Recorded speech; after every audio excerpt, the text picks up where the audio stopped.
അല്ല, ഏഷ്യാനെറ്റിന് ഞാൻ എത്ര തവണ പറഞ്ഞാലും പുതിയ എവിടെ നിനക്കറിയാം, നിങ്ങൾ അജണ്ടയും കൊണ്ട് വന്നതാണ്.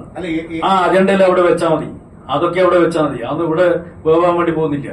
ഇതിൽ ഞാൻ നേരത്തെ പറഞ്ഞു പാർട്ടിയെ സംബന്ധിച്ചിടത്തോളം പാർട്ടിക്ക് ഒരു രീതിയുണ്ട്. ഈ ബാങ്കിന് സ്ഥലം എടുത്ത പാർട്ടിയല്ല, സഹകരണ സ്ഥാപനത്തിന് സ്ഥലം എടുത്ത പാർട്ടിയല്ല.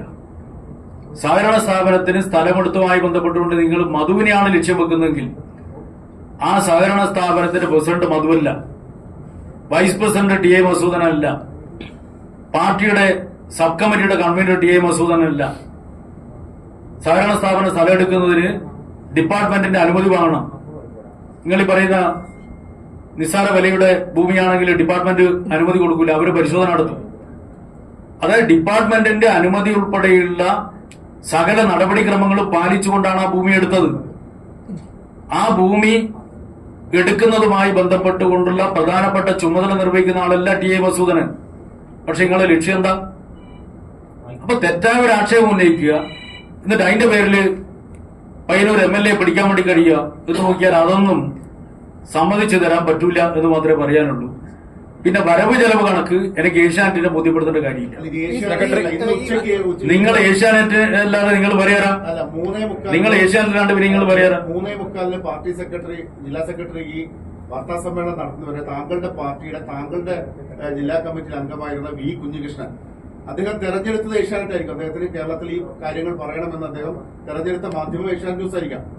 അങ്ങനെ അദ്ദേഹം പറഞ്ഞ കാര്യത്തിൽ ഏഷ്യാനെറ്റ് ന്യൂസ് കൊണ്ടുവന്ന ഒരു വ്യാജ വാർത്ത പോലെയാണ് താങ്കൾ. ഞാൻ ഒരിക്കലും പറഞ്ഞിട്ടില്ലല്ലോ അദ്ദേഹം നിങ്ങൾ തെരഞ്ഞെടുത്തതിന്റെ പിന്നുള്ള ലക്ഷ്യം ഞാൻ പറഞ്ഞുള്ളൂ. അദ്ദേഹം കമ്മ്യൂണിസ്റ്റാണ്. അതെ, അദ്ദേഹം ഉത്തമ കമ്മ്യൂണിസ്റ്റാണ് നിങ്ങൾ അവതരിപ്പിച്ചല്ലോ. ആണല്ലോ. അങ്ങനെ ഉത്തമ കമ്മ്യൂണിസ്റ്റുകാരനായ ഒരാൾക്ക് രാജീവ് ചന്ദ്രശേഖരന്റെ ചാനലിനെ തന്നെ തെരഞ്ഞെടുക്കാനും അതിൽ മാർക്സിസ്റ്റ് വിരുദ്ധ വിഷം മാത്രം എല്ലാ ഘട്ടത്തിലും പുറത്തേക്ക് വിടുന്ന ഒരു അവതാരകനെ തെരഞ്ഞെടുക്കാനും കഴിയില്ല. അത്രയേ ഉള്ളൂ.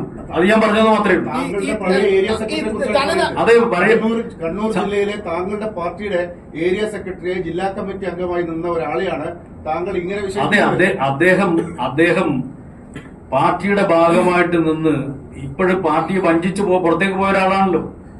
പാർട്ടിയെ വഞ്ചിച്ച ഒരാള് പഴയതല്ലേ. പഴയ ഒരാളെ കുറിച്ചല്ല ഞാൻ പറയുന്നത്, ഇപ്പോഴുള്ള ആളെ കുറിച്ച് ഞാൻ പറയുന്നത്. അന്നത്തെ ഏരിയ സെക്രട്ടറിയെ കുറിച്ചല്ല ഞാൻ പറയുന്നത്. അല്ലല്ലോ, പാർട്ടിക്കെതിരായിട്ട് അദ്ദേഹം ഉന്നയിച്ച ആരോപണം, പാർട്ടിയുടെ ബന്ധപ്പെട്ട കമ്മിറ്റി വിശദമായ പരിശോധന, അദ്ദേഹം ഉന്നയിച്ച ആരോപണത്തിന് അത്രയും ഡ്യൂ റെസ്പെക്ട് കൊടുത്തോണ്ടല്ലേ. 1 മണിക്കൂറായിട്ട് അങ്ങ് വാർത്താ സമ്മേളനം നടത്തിയിട്ട് ഈ 3 പ്രധാനപ്പെട്ട അദ്ദേഹം ഉന്നയിച്ച 3 സാമ്പത്തിക ആരോപണങ്ങളിൽ ഏതെങ്കിലും ഒന്നിൽ ഒരു വ്യക്തത താങ്കൾക്കുണ്ടോ? അതായത് താങ്കൾ പറയുന്നത് ഏഷ്യാനെറ്റിനോട് പറയേണ്ട കാര്യമില്ല, മാധ്യമങ്ങളോട് പറയേണ്ട കാര്യമില്ല, ഏഷ്യാനെറ്റിനൊഴികെ മറ്റുള്ളവർക്കും വ്യക്തതയുണ്ടെന്ന് ഞാൻ വിശ്വസിക്കുന്നു. ധനരാജ് രക്തസാക്ഷിത്വ ഫണ്ടിൽ നിന്നും ഏരിയ സെക്രട്ടറിയുടെ അക്കൗണ്ടിലേക്ക് 2 ലക്ഷം രൂപ പോയിട്ടുണ്ടോ? ആ പണം ഏരിയ സെക്രട്ടറി വിഡ്രോ ചെയ്തിട്ടുണ്ടോ പേഴ്സണൽ അക്കൗണ്ടിൽ? അതില് അതായത് ബിൽഡിംഗ് ഇപ്പൊ ചില ധനരാജ് ഫണ്ടുമായി ബന്ധപ്പെട്ടുകൊണ്ട് എന്തൊക്കെ ആവശ്യത്തിന് വേണ്ടിയാണ് വിനിയോഗിക്കുന്നത് ഞാൻ പറഞ്ഞല്ലോ. പാർട്ടി അക്കൗണ്ടിലാണ് കേസ് നടത്തുന്നതുമായി ബന്ധപ്പെട്ടുകൊണ്ടുള്ള തുക കിടക്കുന്നത്. അപ്പൊ ആ തുക ഇപ്പൊ ചില സന്ദർഭങ്ങളിൽ വ്യത്യസ്ത ആവശ്യങ്ങൾക്ക് വേണ്ടി വിനിയോഗിച്ചിട്ടുണ്ടാവും. അങ്ങനെ വിനിയോഗിക്കുന്ന തുക അങ്ങനെ വിനിയോഗിക്കാൻ പാടില്ല എന്നുള്ളതാണ് പാർട്ടിയുടെ പൊതു നിലപാട്. പക്ഷെ അങ്ങനെ വരുന്ന തുക, ആ ഫണ്ട് ഏതെങ്കിലും വിധത്തിൽ വ്യക്തിപരമായിട്ട് ആരെങ്കിലും ധനാപഹരണം നടത്തിയിട്ടുണ്ടോ? അതാണ് പാർട്ടി പരിശോധിച്ചത്. അങ്ങനെ ഇല്ല. പക്ഷേ പാർട്ടി തന്നെ കണ്ടു ഇത്തരത്തിൽ ഒരു പ്രത്യേക ആവശ്യത്തിനുള്ള തുക ആ ആവശ്യത്തിന് വേണ്ടി വിനിയോഗിക്കും. ആ തുക ആ ആവശ്യത്തിന് വേണ്ടി തന്നെയാണ്. പക്ഷെ താൽക്കാലികമായി ചില അഡ്ജസ്റ്റ്മെന്റ് ഒക്കെ നടത്തിയിട്ടുണ്ടാവും.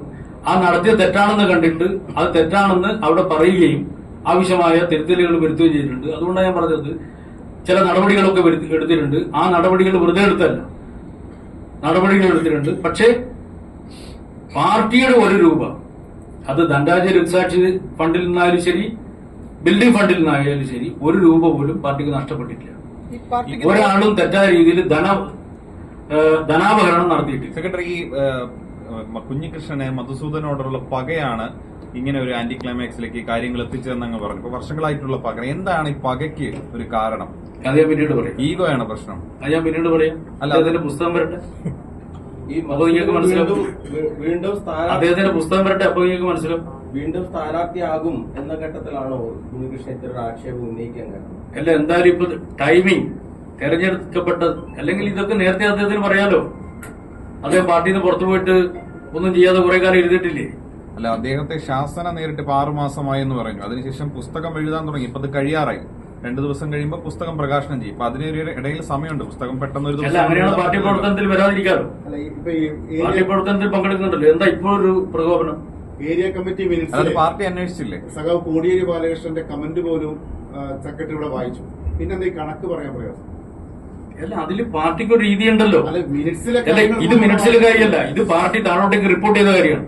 അതുപോലെ തന്നെ സംഘടനാ കാര്യമാണല്ലോ. ഇല്ലില്ല, അതായത് ഇത് ഞാനീ പറഞ്ഞ കാര്യങ്ങള് ഈ കഴിഞ്ഞ 2024 അന്വേഷണ കമ്മീഷൻ റിപ്പോർട്ടിന്റെ ഭാഗമായിട്ട് അദ്ദേഹം ഉന്നയിച്ച ഒരു വിഷയത്തെ സംബന്ധിച്ച് പാർട്ടി താഴോട്ടേക്ക് റിപ്പോർട്ട് ചെയ്ത കാര്യമാണ്. ഇത് പുതിയ കാര്യമല്ല. മെമ്പർമാരിൽ റിപ്പോർട്ട് ചെയ്തതാണ്, പുതിയ കാര്യമല്ല. ഇതില് നിങ്ങൾ മനസ്സിലാക്കേണ്ട ഒരു കാര്യം, അതായത് വരവ് ചെലവ് കണക്ക് എന്തുകൊണ്ടാണ് ഞാനിവിടെ പറയാത്തതെന്ന് ചോദിച്ചാൽ, ഒരു തെറ്റായ പ്രീസിഡന്റ് ഉണ്ടാക്കാൻ പറ്റില്ല. പാർട്ടിയുടെ ഒരു സംഘടനാ രീതി ഉണ്ടല്ലോ. ആ സംഘടനാ രീതി അനുസരിച്ച് ഏത് ഘടകമാണോ ഫണ്ട് ശേഖരിക്കുന്നത് ആ ഘടകമാണ് വരവ് ചെലവ് കണക്ക് അംഗീകരിക്കുന്നത്. ഏതെങ്കിലും ഒരു പാർട്ടി, ഇപ്പൊ CPIM തെരഞ്ഞെടുപ്പുമായി ബന്ധപ്പെട്ടുകൊണ്ട് ശേഖരിക്കുന്ന കണക്കൊക്കെ കൃത്യമായി തെരഞ്ഞെടുപ്പ് കമ്മീഷന് കൊടുക്കുന്നുണ്ട്. ഈ ബാക്കിയുള്ള ഫണ്ടുകൾ ഏതെങ്കിലും ഒരു പാർട്ടി വരവ് ജനങ്ങൾക്ക് നല്ല ഏതാണ്ട് ഫണ്ട് ശേഖരിക്കും. നമ്മളിപ്പോ വയനാട് ഫണ്ടൊക്കെ ഇപ്പൊ ഡിവൈഎഫ്ഐ കൊടുക്കുന്ന പറയാറുണ്ട്. വയനാട് ഫണ്ട് പൊതു ആവശ്യത്തിന് വേണ്ടിയല്ലേ? അതാണ് ഞാൻ ചോദിച്ചത്. അതാണ് പറഞ്ഞത്. നിങ്ങൾ പൊതു ആവശ്യത്തിന് വേണ്ടി ശേഖരിച്ച ഫണ്ടുകൾ ഞങ്ങൾ പത്രത്തിൽ കൊടുക്കാറുണ്ട്, പ്രസിദ്ധീകരിക്കാറുണ്ട്. എന്നാൽ പാർട്ടി ആവശ്യത്തിന് വേണ്ടി ശേഖരിക്കുന്ന ഫണ്ട് അത് പാർട്ടിയുടെ ബന്ധപ്പെട്ട ഘടകമാണ്. അതിന്റെ വരവ് ചെലവ് കണക്ക് അംഗീകരിക്കുക. തന്നെ പാർട്ടിക്ക് തിരുത്തേണ്ടി വരുന്ന കാര്യങ്ങൾ സെക്രട്ടറി ഇപ്പൊ സമ്മതിച്ചല്ലോ. ആ ഫണ്ട് മറ്റ് അക്കൗണ്ടുകളിലേക്ക് മാറുന്നു. ഇനി ഒരു ഉദാഹരണത്തെ ഞാൻ ചോദിക്കട്ടെ. ഇപ്പൊ കേസ് നടത്താൻ എന്ന് പറയുന്നത്, ഇത് പബ്ലിക് പ്രോസിക്യൂട്ടർ സർക്കാരല്ലേ ഇതിന് പണം കൊടുക്കുന്നത്? എന്തിനാണ് പാർട്ടി ചെലവ്? അല്ലല്ലോ, സ്പെഷ്യൽ BP വെക്കണമെന്ന് ആ കുടുംബത്തിനും പാർട്ടിക്കും അഭിപ്രായമുണ്ട്.